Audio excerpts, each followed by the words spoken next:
नमस्कार, आप देख रहे हैं हार्ट टॉक भारत। मैं हूं दिवाकर विक्रम सिंह। इस समय पूरी दुनिया की नज़र यूक्रेन, रूस, अमेरिका और यूरोप के वो तमाम देश जो यूक्रेन की सॉवरेनिटी को लेकर के बहुत चिंतित हैं और रूस की आक्रामकता पर लगाम चाहते हैं, लेकिन बेहद डरे हुए हैं। ये सेंटर पॉइंट है जब हम जियोपॉलिटिक्स की बात करते हैं। और सेंटर पॉइंट इसलिए है क्योंकि अगर एक बड़ी चूक हो गई और रूस को एक हद से ज़्यादा मजबूर किया गया तो वो स्थिति उत्पन्न हो जाएगी जिसकी चर्चा करके भी रूह कांप जाती है। क्योंकि रूस या अमेरिका के पास इतनी बड़ी पारमाणविक ताकत है कि पूरी दुनिया को कई बार खत्म किया जा सकता है। और रूस ने कह दिया है कि अगर उसके स्वाभिमान और उसके बॉर्डर पर मुश्किलें ज़्यादा पैदा कर दी गई तो यूरोप तबाह हो जाएगा और यूक्रेन को प्रोटेक्ट कर रहे हर वो पक्ष अपनी बर्बादी की इबारत लिख देंगे। और रूस अगर ये कह रहा है तो इसे धमकी मत समझिए। इतिहास गवाह है कि रूस ने जो कहा है वो किया है। लेकिन इसी बीच एक ऐसी शांति पहल अमेरिका के राष्ट्रपति डोनाल्ड ट्रंप लेकर के आए हैं जिसे यूक्रेन को मानना अब मजबूरी हो चुका है और यूरोप को भी मानना मजबूरी हो चुका है, क्योंकि इसके आगे की राह यूक्रेन सहित पूरे यूरोप के लिए बेहद खतरनाक होने वाला है। हम ऐसा इसलिए कह रहे हैं कि जितनी कवायद और जितनी अलूफनेस, मतलब किसी को एक मात्र अकेला छोड़ दिया जाए, पूरी दुनिया से अलग कर दिया जाए, ऐसी कोशिशें पिछले 3-3.5 सालों में रूस के साथ कुछ हुई है। और ये कोशिश अमेरिका ने की है, यूरोप ने की है। आर्थिक रूप से रूस अगर आज अपने आप को बरकरार रख पाया है वैश्विक बिरादरी में, तो उसके मित्र भारत और चीन के सहयोग को भुलाया नहीं जा सकता और ये रूस को पता भी है। लेकिन उसके लोगों की और वहां के राष्ट्रपति व्लादिमीर पुतिन की वो ताकत है और खास करके मानसिक सोच, जिसको कहते हैं ना कि एक मेंटल स्टेटस है, उस राष्ट्र की एक मेंटल स्टेटस को आप देखिए। वो झुकने की बात तो दूर, जब अमेरिका के अलास्का में पुतिन पहुंचते हैं और ट्रंप के साथ बातचीत करते हैं 1 to 1, बिल्कुल आमने सामने। वैसे तो बातचीत ट्रंप और पुतिन की टेलीफोनिक टॉक होती है, लेकिन अलास्का मीटिंग के बाद पुतिन ने स्पष्ट कह दिया था कि हम और आप अपने संबंध को सुधारें, लेकिन यूक्रेन के नाम पर यूरोप जो खेल खेल रहा है, अगर अमेरिका उसमें शामिल है तो फिर बड़ी तबाही और बड़ी बर्बादी आ जाएगी। और उसके बाद दोनों के बीच में व्यापारिक संबंधों और अन्य संबंधों को नॉर्मल करने की भी बात बनी। और इसलिए डोनाल्ड ट्रंप तब से वही कर रहे हैं जो रूस चाहता है। और ये बात यूक्रेन के राष्ट्रपति जेलेंस्की को पता चल चुकी है और ये बात यूरोप के वो तमाम देश, जिसमें France, Britain, Germany, Poland, Hungary, आप किसी भी देश को देख लीजिए, यूरोप का कोई भी देश हो, ये फड़फड़ाएं भले ही, लेकिन इनको पता है रूस अगर अपनी पर आ गया तो फिर बड़ी तबाही हो जाएगी, वजूद भी खत्म हो सकता है कुछ देशों का।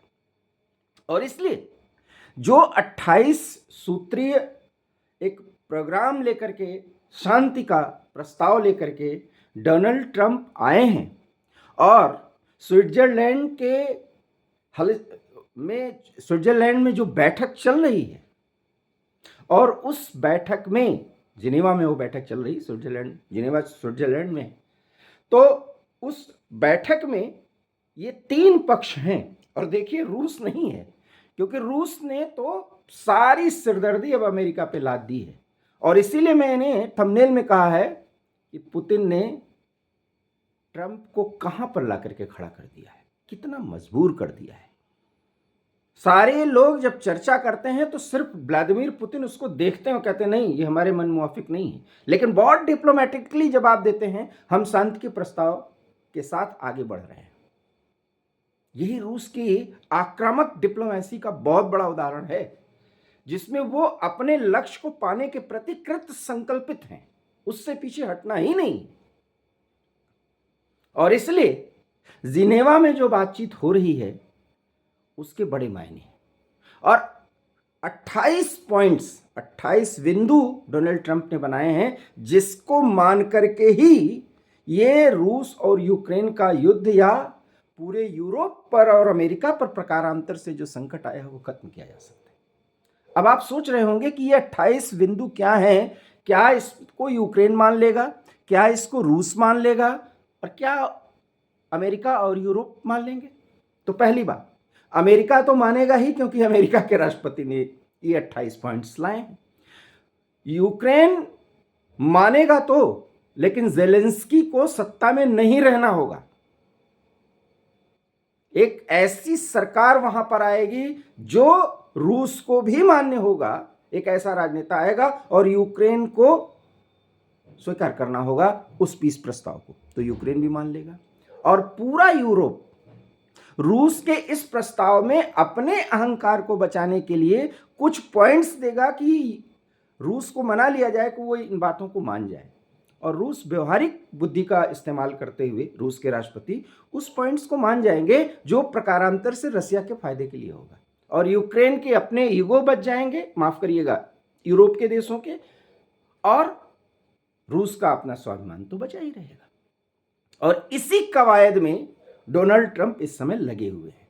इसलिए वो यूरोप के देशों की झिड़की भी सुनते हैं, व्लादिमीर पुतिन का उंगली उठा करके उन्हें बताना कि बस संभालो ही सारी स्थिति, उसको भी सुन रहे हैं। यहां तक कि जेलेंस्की, जो उनके रहमो करम पर जिंदा हैं, वो भी ट्रंप को आंख दिखा रहे हैं। लेकिन ट्रंप युद्ध रुकवाने के मास्टर और माहिर माने जाने के लिए इतने बेताब हैं कि वो इस शांति प्रस्ताव के लिए काम कर रहे हैं। हालांकि अमेरिका के संदर्भ में देखा जाए तो रेयर अर्थ के संदर्भ में जो उन्होंने यूक्रेन के राष्ट्रपति जेलेंस्की के साथ समझौता कर लिया है, यूक्रेन का दोहन अमेरिका ने शुरू कर दिया है। ये भी एक बिंदु है। अब आप सोच रहे होंगे कि जो वार्ता जिनेवा में चल रही है वो क्या शांति प्रस्ताव तक जाएगी? तो मेरा अपना अनुमान है जी, वो जाने ही वाला है, क्योंकि इसके आगे का रास्ता खतरनाक यूक्रेन के लिए ही नहीं है, जिसको तबाह कर चुका है रूस। वो अब यूरोप के देशों के लिए बेहद खतरनाक है, जिसमें पोलैंड, ब्रिटेन जैसे देशों की स्थिति बेहद खराब हो सकती है, क्योंकि रूस ने मिलिटरीली, सैन्य दृष्टिकोण से बहुत बड़ा घेरा और एक आक्रामक रणनीति के तहत अपनी मिसाइलों को यूरोप की तरफ मोड़ दिया है। और अब तो ड्रोन युद्ध का ज़माना है, ड्रोन भी इन देशों की सीमा में एंट्री कर रहे हैं और आक्रामक अंदाज में। इसलिए मैं कह रहा हूं, एक छोटी सी गलती बहुत बड़ी तबाही ला सकती है। अब आप सोच रहे होंगे 28 बिंदु हैं क्या? तो उन 28 बिंदु के जो पॉइंटर्स हैं उसको मैं हिंदी में संक्षेप में बताता हूं। पहली बात है, यूक्रेन की सोवेरेनिटी को, मतलब उसकी संप्रभुता को, एक देश के रूप में उसकी स्थिति बरकरार रहेगी। पूरे यूक्रेन को रूस कब्जा नहीं करेगा, ये उस 28 बिंदु में है। और एक कॉम्प्रिहेंसिव नॉन एग्रेशन एग्रीमेंट जो है वो किया जाएगा रूस के बीच, यूक्रेन के बीच और यूरोप के बीच। ये तीनों पक्ष होंगे, इनके बीच में समझौता होगा। और ये सारे पक्ष एक ऐसे बिंदु पर आएंगे कि 30 साल के जो उसके पक्ष होंगे या जो बातें होंगी पिछले 30 सालों के, वो सब उसमें सामने ला करके और इन तीनों पक्षों को उससे सहमत किया जाएगा। और नाटो का विस्तार रूस की सीमा तक नहीं होगा, अर्थात यूक्रेन नाटो का पार्ट नहीं बनेगा। और नाटो से जुड़े जितने भी देश जो यूक्रेन की इस समय मदद कर रहे हैं और यूरोप के पार्ट हैं, वहां पर रूस आक्रमण नहीं करेगा। अब आप सोच लीजिए, व्लादिमीर पुतिन ने ये सारे जो युद्ध की जो जड़ है, जहां से उन्होंने युद्ध शुरू किया था, उनका यही कहना था जेलेंस्की से कि आप यूरोपीय यूनियन, माफ करिएगा, नेटो का सदस्य मत बनिए।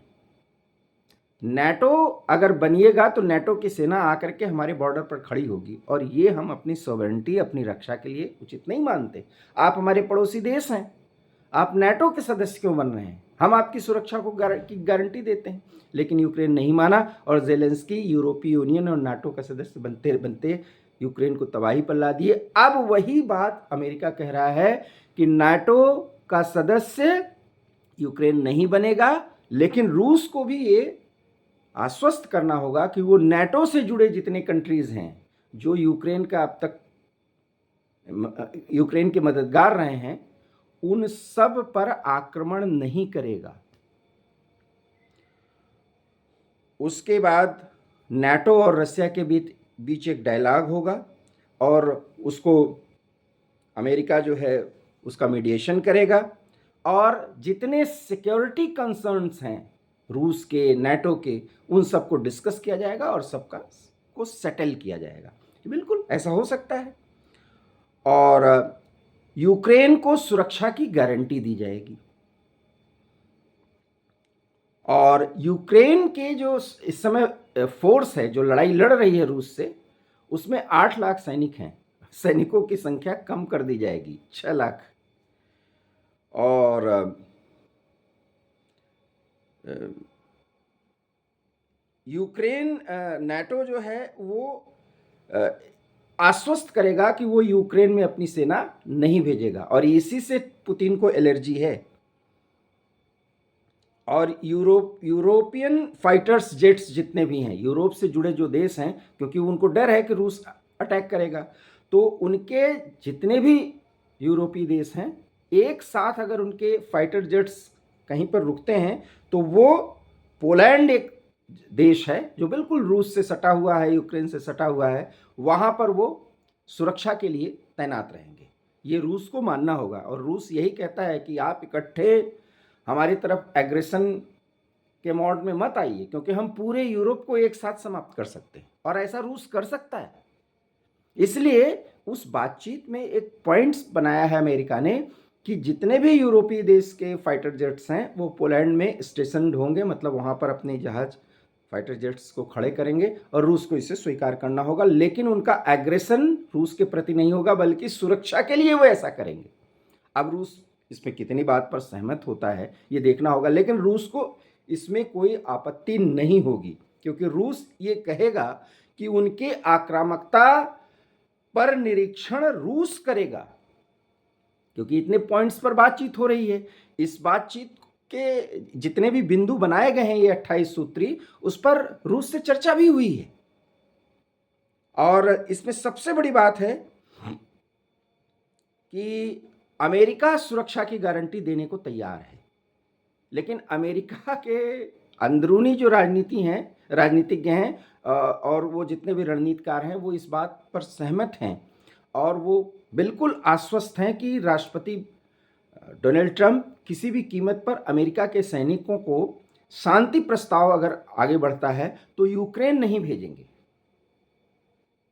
लेकिन सुरक्षा की गारंटी अमेरिका देगा। और अमेरिका जो सुरक्षा की गारंटी देगा उसकी एवज में, क्योंकि उसका नुकसान होगा मॉनेटरीली, वित्तीय रूप से अमेरिका पर भार आएगा, वो सारे देश जो इस पूरे सिक्योरिटी कंसर्न से जुड़े हुए हैं वो सब कंपनसेट करेंगे, मतलब अमेरिका को इसकी क्षतिपूर्ति करेंगे, उसको मुआवजा देंगे कि भाई आप सुरक्षा कर रहे हो यूक्रेन की या इस पूरे रीजन की, आपको इसके एवज में इतना सहायता दी जाए। तो यूरोप और यूक्रेन के ही संसाधन का दोहन करके अमेरिका जो सिक्योरिटी प्रदान करेगा उसकी फीस लेगा। अब आप देख लीजिए। और अगर यूक्रेन इसके बाद भी आक्रामक होता है, मैं अब सारे बिंदुवार स्थिति को बता रहा हूं, तो फिर जो सुरक्षा की गारंटी यूक्रेन को दी जा रही है वो हटा ली जाएगी। मतलब अब यूक्रेन रूस पर आक्रामक नहीं होगा। तो बताइए व्लादिमीर पुतिन इन पॉइंट्स को क्यों नहीं मानेंगे? मैं इसीलिए कह रहा हूं कि पुतिन ने एक ऐसी स्थिति में ट्रंप को डाल दिया है कि शांति प्रस्ताव का जो भी मायने और मतलब है वो एक तरफा यही है कि जो रूस चाहता है वही होगा। और इसीलिए कहते हैं ना, शक्ति होनी चाहिए साथ में डिप्लोमेसी। रूस ने यूक्रेन के बहुत ही महत्वपूर्ण स्थान, स्ट्रेटेजिक प्लेसेस पर अपनी सेनाएं लगा दी हैं। वो उन क्षेत्रों को जीत चुका है और उनमें भी जो क्षेत्र वो जीत चुका है, अमेरिका कह रहा है कि अब वो यूक्रेन का पार्ट नहीं होगा, वो तो रूस ने जीत लिया। अब आप सोचिए, हथियार दे करके पहले लड़वाया, उसी के बाद जब हार गई यूक्रेन की सेना तो वो रसिया को दिया। और यही नहीं, यूक्रेन की सेना के जो चीफ हैं अर्थात वोलोदिमीर जेलेंस्की, उनको भी सत्ता छोड़ना पड़ेगा अगर वो ये पीस प्रस्ताव नहीं मानेंगे। और ट्रंप की तो बात ही यही है कि इस पीस प्रस्ताव का अल्टीमेट रिजल्ट ये होना चाहिए कि यूक्रेन में चुनाव हो, नई सरकार बने और जेलेंस्की जो अमेरिका और यूरोप के टुकड़ों पर पल रहे थे, मैं शब्द इस्तेमाल कर रहा हूं, वो यूक्रेन से जाएं, उनकी सत्ता खत्म हो। और ये भी अमेरिका और यूरोप को मानना पड़ेगा। मैं लगभग 15 पॉइंट्स पर चर्चा कर रहा हूं और कर चुका हूं, और इसमें आपने देखा होगा कि वो सारे पॉइंट्स कहीं ना कहीं ये दिखाते हैं यूक्रेन हार चुका है, अमेरिका हार चुका है, पूरा यूरोप रूस से हार चुका है। अपने फेस को सेव करने के लिए 28 पॉइंट्स जो भी ट्रंप ने बनाए हैं उसमें वो खुद भी बहुत परेशान हैं। और जेलेंस्की की स्थिति तो वही है कि जिसको बताया नहीं जा सकता, उनको तो अब जाना ही पड़ेगा। और यूरोप जो इतना हथियारों की सप्लाई करके इतनी गीदड़ भपकियाँ दे रहा था, वो भी रूस के सामने पस्त हो चुका है। पुतिन सब कुछ मास्को में बैठ करके देख रहे हैं, मज़ा ले रहे हैं। स्थिति ये है कि वो यूक्रेन को तबाह करके रूस को जिता चुके हैं, जिस पर मुहर लगनी शेष है। और वो मुहर 2026 तक ज़रूर लगेगा, क्योंकि अब विकल्प न अमेरिका के पास है और न ही यूरोपीय देशों के पास। और यूक्रेन के राष्ट्रपति वोलोदिमीर जेलेंस्की की क्या उनकी स्थिति के बारे में कहा जाए, जेलेंस्की का भविष्य तो बहुत साफ नज़र आ रहा है। उन्हें यूक्रेन छोड़कर किसी देश में शरण लेकर सामान्य जीवन जीने के लिए मजबूर होना पड़ सकता है। आपको हमारा ये वीडियो कैसा लगा, प्लीज़ से लाइक कीजिए, शेयर कीजिए। हमारे चैनल हार्ट टॉक भारत को अगर आपने सब्सक्राइब नहीं किया है तो प्लीज़ से सब्सक्राइब कर लीजिए। बहुत बहुत धन्यवाद। नमस्कार।